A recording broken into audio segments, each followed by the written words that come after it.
ગુજકેટ 2018નો 33મો સવાલ છે. રેખાઓ r bar is equal to 3 plus ti plus 1 minus tj plus -2 minus 2tk t belongs to r અને રેખા x 4 plus k y equal to minus k z is two this k belongs to r. આ બે રેખા વચ્ચેનો સંબંધ શું છે? એટલે કે રેખાઓ જો વિસંતલ્ય છે, સંપાતી છે, સમાંતર છે અને પરસ્પર લંબ છે, તે તમારે શોધવાનું છે. તો એના માટે આપણે જરૂર પડે હંમેશા બિંદુની દિશાની. બરાબર છે? તો પહેલી જે રેખા છે તેના માટે તમને ખબર છે કે અચળ પદ જે હોય, બરાબર છે, અચળ પદ એ બિંદુમાંથી પસાર થાય અને k કે t કે જે કોઈ તમને અચળ આપેલા હોય, બરાબર છે, તેની સાથેના જે સહગુણકો છે તે એની દિશા થાય. તો આ જે પહેલી રેખા જે છે એ પહેલી રેખા માટે a1 બાર, બરાબર, પહેલું કયા બિંદુમાંથી પસાર થશે? તો કે વેક્ટર a1 બાર જે છે તે 3 1 2 થશે. એટલે એના માટે થશે 3 1 2 અને એની દિશા b1 બાર. તો કે b1 બાર જે છે તે શું થશે? તો કે t ના સહગુણકો લેવાના. તો કે 1 -1 અને -2. તો 1 -1 અને -2 આ પહેલી રેખા માટે થશે. બરાબર. બીજી રેખા તમને આપેલી છે x y z સ્વરૂપમાં આપેલી છે. તો અચળ જે છે તે, બરાબર, જેની સાથે કંઈ નથી ગુણાયેલું તે, એટલે 4, અહીંયા કંઈ નથી એટલે 0 અને -4 થશે. એટલે બીજી માટે a2 બાર જે છે તે 4 0 -4 અને b2 જે છે તે દિશા એની દિશા જે છે તે k ના સહગુણકો લેવાના છે. અહીંયા k છે, અહીંયા t હતો. તો 1 -1 અને -2 મળે. તો તમે જોઈ શકો કે તમારી પાસે b1 અને b2 બંને સરખા આવ્યા. એટલે દીકરાઓ ખરેખર લખવાની પણ જરૂર નથી. તમે અહીંથી જ k ના સહગુણકો 1 -1 -2 અને 1 -1 -2 જુઓ એટલે તમારી પાસે b1 અને b2 સરખા થઈ ગયા. એટલે કાં તો રેખાઓ સમાંતર હશે અથવા તો સંપાતી હશે. જ્યારે આવી પરિસ્થિતિ ઊભી થાય છે ત્યારે આપણે શું કરીએ છીએ કે MCQ માં આપણે કોઈ પણ એક બિંદુ લઈ લઈએ. તો આ રેખા પરનું બિંદુ લઈ લઈએ કે ધારો કે આ 3 1 -2 છે પહેલી રેખા પર, એ બીજી રેખા પર આવેલું છે કે નહીં તેનું સમાધાન કરે કે તે ચેક કરવાનું. તો x ની કિંમત આ બિંદુ હતું 3 -1 2 અને તમારી પાસે બીજી રેખા જે છે તે આવી ગઈ છે x 4 k y -k અને z -4 -2k. આ તમને સમજાવવા માટે લખું છું, બરાબર. આ રેખા હતી. તો x ની કિંમત આ બિંદુ ચેક કરીએ તો 3. તો 3 4 k લઈએ તો k ની કિંમત -1 મળી. જો બિંદુ આવેલું હોય તો બધા k ની કિંમત સરખી મળવી જોઈએ. તો એ બિંદુ આ રેખા બીજી રેખા પર આવેલું છે એમ કહેવાય. બીજી રેખા પર આવેલું હોય તો એ રેખા કેવી થઈ જવાની? સંપાતી. ને એ જો ન આવશે તો એ રેખા કેવી થશે? સમાંતર થશે. તો MCQ માટે તમારી આ ટેકનિક છે. બીજું બિંદુનો વાયામ 1 હતા. તો 1 k એટલે કે k -1 જ થાય છે. એટલે બે તો સરખા મળ્યા. ત્રીજું ઝેડિયામ -2 -4 -2k એટલે કે -2k 2 થઈ ગયા. અહીંયા પણ k -1 થઈ ગયું. તો તમે ખાલી ઓરોલી દિશા સરખી થઈ અને આટલું ચેક કરીને તમે કહી શકો કે બધા k માં સરખી કિંમત મળે છે. એટલે સમીકરણ સંમતિ k આ બિંદુ માટે આનું સમાધાન કરે છે. માટે બિંદુ એના પર આવેલું છે એટલે રેખાઓ કેવી થઈ ગઈ? બંને રેખાઓ વચ્ચેનો સંબંધ સંપાતી થઈ ગઈ. એટલે ઓપ્શન બી જે છે તે તમારો સાચો જવાબ આવે. બરાબર. ત્યાર પછી બે છેદક રેખાઓ આપેલ છે અહીંયા અને સમતલનું સમીકરણ શોધવા કીધું છે. બે છેદક રેખાઓ આપી છે અને સમતલનું સમીકરણ શોધવા કીધું. તો પહેલી રેખા માટે તમારી પાસે દિશા બિંદુ કયું આવશે? a1 બિંદુ. તો કે 3, અહીંયા y -0 છે એટલે આ -3 આવશે અને આ z -2 છે એટલે 3 એટલે કે -3 0 2 આ બિંદુ રેખા પરનું થઈ ગયું. બરાબર છે. અને આ બંને રેખાઓ એકબીજાને છેદે છે. બંને પરનું કોઈ એક બિંદુ જે છે તેનું છેદબિંદુ છે. તો આપણે આ છેદબિંદુ લઈ લઈએ છીએ.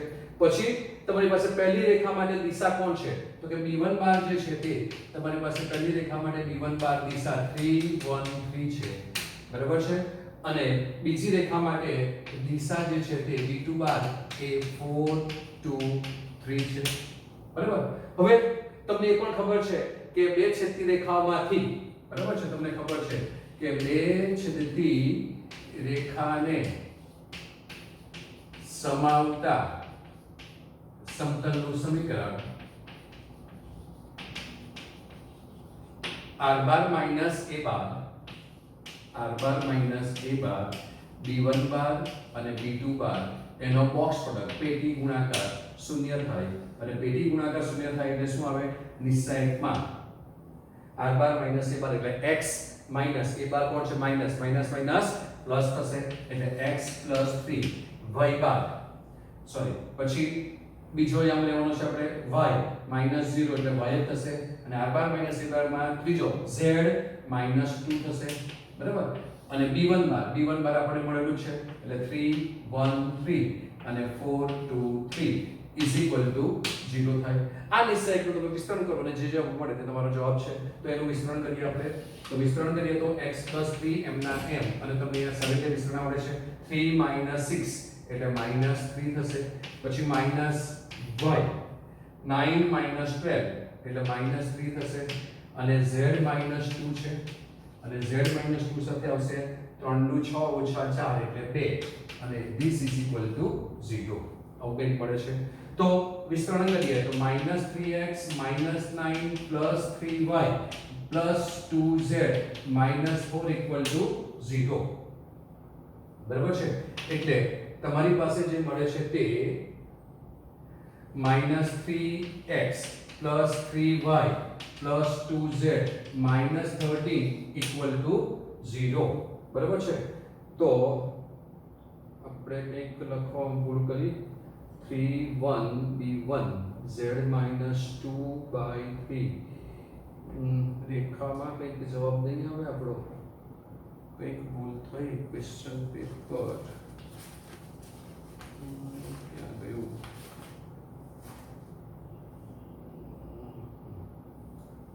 -2 z -2/2 છે આ રેખામાં દિશા બદલાશે એટલે આ બદલાશે એટલે એ બદલાશે એટલે આપણી પાસે b1 એટલે અહીંયા 2 બદલાશે અને એ 2 બદલાશે એટલે x 3 3 4 એટલે -1 આવશે રાઈટ then y 9 8 3 9 ઓછા 8 એટલે અહીંયા 1 આવશે રાઈટ પછી z -2 માં 6 4 એટલે 2 એ તો બરાબર જ આવશે એટલે આપણને જે મળે છે તે અહીં મળશે -x -3 y 2z -4 equal to 0 બરાબર એટલે -x બરાબર -y 2z -7 is equal to 0 તો માઈનસ કોમન કરી લઈએ તો x y -2z 7 is equal to 0 GUJCET 2018 નો 35મો સવાલ ગણ 1 2 3 પર દ્વિક ક્રિયાઓની કુલ સંખ્યા દ્વિક ક્રિયાઓની કુલ સંખ્યા આપણને માંગી છે તો તમને ખબર છે કે દ્વિક ક્રિયાઓની કુલ સંખ્યા બધું નથી લખતો દ્વિક ક્રિયાઓની કુલ સંખ્યા બરાબર n/n² આવે n/n² આવે એ તમને ખબર છે n સભ્યોની સંખ્યા એટલે 3 બરાબર તો 3/3² that is 3/9 so 3/9 that is option A એ સાચો જવાબ છે તો option A એ તમને સાચો જવાબ મળશે ત્યાર પછી વિધેય f n2z fn is equal to n/2 જ્યાં n યુગ્મ છે ને n-1/2 જો એની અયુગ્મ હોય તો એ ખાલી જગ્યા છે એક અને વ્યાપ્તના સહગુણકો આપેલા છે આપણે એ ચેક કરવાનું છે તો આપણે n2z આપેલા છે એટલે ઈઝીલી આપણે કિંમતો મૂકીને ચેક કરી શકીએ સપોઝ n 1 લઈએ તો n 1 લઈએ તો તે અયુગ્મ થાય અને અયુગ્મ હોય તો તમારે આ કિંમત મૂકવાની છે તો 1 - 1 0 થઈ ગયા એટલે f1 ની કિંમત 0 આવી 2 લઈએ 2 એ યુગ્મ સંખ્યા છે તો 2/2 એટલે 1 થાય 3 લઈએ તો 3 અયુગ્મ છે તો અયુગ્મ એટલે 3 - 1 એટલે 2 ડિવાઇડ બાય 2 એટલે -1 થાય f4 બરાબર છે બિલોંગ્સ ટુ n2z છે તો આપણી કિંમત ગમે તે આવશે વિસ્તારમાં વાંધો નથી ચલો 4 લઈએ તો યુગ્મ એટલે 4/2 ઇઝ ઇક્વલ ટુ 2 થાય બરાબર f4 is equal to sorry f5 હવે તો f5 ઇઝ ઇક્વલ ટુ અયુગ્મ સંખ્યા 5 મૂકો 5 ઓછા 1 એટલે કેટલા થશે 4 ભાગ્યા 2 એટલે -2 થશે અને f5 6 લઈશું તો તમને જવાબ મળશે 6/2 એટલે 3. તો તમે જુઓ તો તમને બધી જ કિંમતો માટે પ્રતિબિંબો જે છે તે એની મૂલ્ય જે છે તે અલગ અલગ મળે છે. માટે વિધેય એક એક પણ છે અને વિસ્તાર જુઓ તો કોણ આવે છે z જ આવે છે 0 1 -1 2 -2 3. એટલે આ રીતે કિંમત મૂકતા જઈશું તો તમને એક વિસ્તાર મળતો જશે. એટલે કે વિધેય એક એક પણ છે અને રેન્જ ઓફ f z અને તે તમારો સહપ્રદેશ પણ આપેલો છે. માટે વિધેય કેવું છે વ્યાપ્ત પણ છે. એટલે વિધેય એક એક છે અને વ્યાપ્ત પણ છે. તો એક એક અને વ્યાપ્ત છે એટલે ઓપ્શન સી એ તમારો સાચો જવાબ આવશે. તો તમને ઓપ્શન સી સાચો જવાબ મળે છે. ત્યાર પછીનો ક્વેશ્ચન છે 37. ગણ E 3 4 5 પરનો સંબંધ S 3 3 4 4 એક ખાલી જગ્યા છે. આપણે ચેક કરવાનું છે સવાચક છે, સંમિત છે કે પરંપરિત છે. હવે તમને જે સંબંધ S આપેલો છે એ સંબંધ જો આમ હોત 3 3 4 4 અને 5 5 તો તમને ખબર છે કે આ જે સંબંધ છે તે સ્વવાચક પણ છે, સંમિત પણ છે અને પરંપરિત પણ આવે જ. આ રીતના સંબંધો જે હોય તે પણ આપણને આ આપેલો નથી. એટલે 5 5 નથી એટલે 5 5 નથી એટલે 5 માટે 5 5 not belongs to S છે. 5 માટે બરાબર 5 a માં છે તો 5 5 not belongs to S છે એટલે કે સ્વવાચક નથી. તો પછી બાકીના બે તો તમે પાસે રહેવાના જ, સંમિત અને પરંપરિત તો રહેવાના જ. એટલે સ્વવાચક નથી. પણ જો આ નથી, આ હોત તો એ સ્વવાચક પણ થાય, સંમિત પણ થાય, પરંપરિત પણ થાય. પણ આ નથી તો એ સિવાયના આ લોકો બાકીના બે ઘટકો 3 3 અને 4 4 જે છે તે સંમિત અને પરંપરિત તો થાય જ. એટલે તમારો સાચો જવાબ આવશે સ્વવાચક નથી, સંમિત છે અને પરંપરિત છે. that is option A is your correct answer. right? તો ગુજકેટ 2018 ના પેપરના છેલ્લા 3 દાખલાઓ 38 39 અને 40. હું આશા રાખું કે તમને આ સોલ્યુશનમાં સમજ પડી હશે અને તમને ઘણી બધી નવી નવી રીતો જાણવા મળી હશે. તો આ જ રીતના બીજા બધા વિડીયો માટે અને ધોરણ 12 સાયન્સ કે 11 સાયન્સના મેથેમેટિક્સના શોર્ટકટ્સ માટે, જેઈ માટે, ગુજકેટ માટેના ક્વેશ્ચનો માટે તમે મારી ચેનલ સંસ્કૃત એજ્યુકેશનને સબસ્ક્રાઇબ કરી લો. તો તમને ઘણું બધું ચેનલ પર જોવા મળશે. શોર્ટકટ્સના વિડીયો છે ત્યાં, બરાબર, ગુજકેટના સોલ્યુશન છે, જેઈના સોલ્યુશન છે, બધું જ તમને ત્યાં જોવા મળશે. બરાબર. તો આપણો 38મો સવાલ હતો cot inverse 1 + x² વર્ગમૂળમાં -1/x બરાબર થાય છે કે સદરૂપ અપવાદ છે. આ દાખલો બહુ જ જાણીતો અને ઇમ્પોર્ટન્ટ એક્ઝામ્પલ છે. તો તમને ખબર છે કે 1 + નો આવે 10. સો x = tan θ લઈ લઈએ આપણે. તો x = જો tan θ લઈએ તો ધારો કે આપણે ધારી લઈએ છીએ કે ધારો કે x = tan θ એટલે કે θ શું થશે tan inverse x થશે અને θ belongs to તમને ખબર જ છે ઓપન ઇન્ટરવલ -π/2 થી +π/2 આવે. તો આપણી પાસે જે આ છે તેને આપણે જો y કહી દઈએ તો y = cot inverse બરાબર છે વર્ગમૂળમાં 1 + x² એટલે 1 + tan² θ એટલે sec² θ થશે -1/x. x એટલે કેટલા છે tan θ છે. હવે થીટા જે છે તે -π/2 થી +π/2 એટલે પહેલું અને ચોથું ચરણ છે. પહેલા અને ચોથામાં sec પોઝિટિવ આવે એટલે વર્ગમૂળ લઈશું તો ધન જ આવશે. એટલે આપણને અહીંયા જવાબ જે મળશે તે cot inverse sec θ -1/tan θ મળશે. આવું કંઈક મળે. હવે આના માટે કોઈ ફોર્મ્યુલા નથી એટલે sin cos માં આપણે ચેન્જ કરી નાખીએ કમ્પલસરી. તો sin cos માં જો ચેન્જ કરી નાખીએ તો તમને આનો જવાબ મળશે cot inverse sec θ એટલે 1/cos અને sin/cos એટલે tan એટલે cos લસા આવશે. તો 1 - cos θ cos θ નથી લખતા કેમ કે અહીંયા પણ લસા આવવાનો અને sin θ cos θ એટલે sin θ થશે. હવે આનો સદરૂપ કોણ તમને ફોર્મ્યુલા યાદ જ છે 1 - cos θ = 2 sin² θ/2 એટલે તમારી પાસે આનો જવાબ આવશે cot inverse 2 sin² θ/2. જો આ હાફ એંગલમાં આવતો હોય તો પછી આને પણ હાફ એંગલમાં ફેરવવું જ પડે. એટલે એની ફોર્મ્યુલા તમને ખબર છે 2 sin θ/2 cos θ/2 આવશે. તો these 2 sin કેન્સલ થાય, sin/cos બાકી રહે એટલે તમને મળે cot inverse tan θ/2. બહાર cot છે, અંદરનું વિધેય tan છે. બહાર cot inverse છે બહાર અને અંદરનું વિધેય tan છે. તો આપણે આને tan માં ચેન્જ કરી શકીએ. તો એને tan માં ચેન્જ કરીએ તો π/2 - tan inverse tan θ/2 લખી શકાય. અથવા તો તમે આ tan ને cot માં ચેન્જ કરી શકો, tan θ cot pi by 2 minus θ કરીને, તો પણ મને પ્રોબ્લેમ નથી. બરાબર છે. બસ પ્રોબ્લેમ એક જ વાતનો આવે કે આનો જવાબ θ/2 આવે કે જ્યારે θ/2 tan ઇન્વર્સ ના વિસ્તારમાં હોય તો એ કન્ડિશન ચેક કરતા તમને આવડવી જોઈએ. તો θ/2 θ belongs to this હતા તો θ/2 belongs to શું થશે તો કે -π/4 થી +π/4 થઈ જાય, એટલે -π/4 થી +π/4 થઈ જાય, એટલે કે આનો જવાબ જે છે તેના માટે θ/2 આવશે કે θ/2 આની રેન્જમાં છે જ, એટલે તમને જવાબ મળશે તે π/2 - θ/2 અને θ જે છે તે કોણ છે tan ઇન્વર્સ x, એટલે તમને જે ફાઇનલ આન્સર મળે છે તે π/2 - 1/2 into tan inverse x. So π/2 minus half tan inverse x એટલે ઓપ્શન D એ તમારો સાચો જવાબ છે, એટલે અહીંયા જે સાચો જવાબ છે તે ઓપ્શન D છે. ત્યાર પછીનો બીજો દાખલો છે કે cos 2 tan inverse x = half, તો x નું મૂલ્ય. બરાબર, તો આપણને અહીંયા આપેલું છે cos 2 times tan inverse x = half.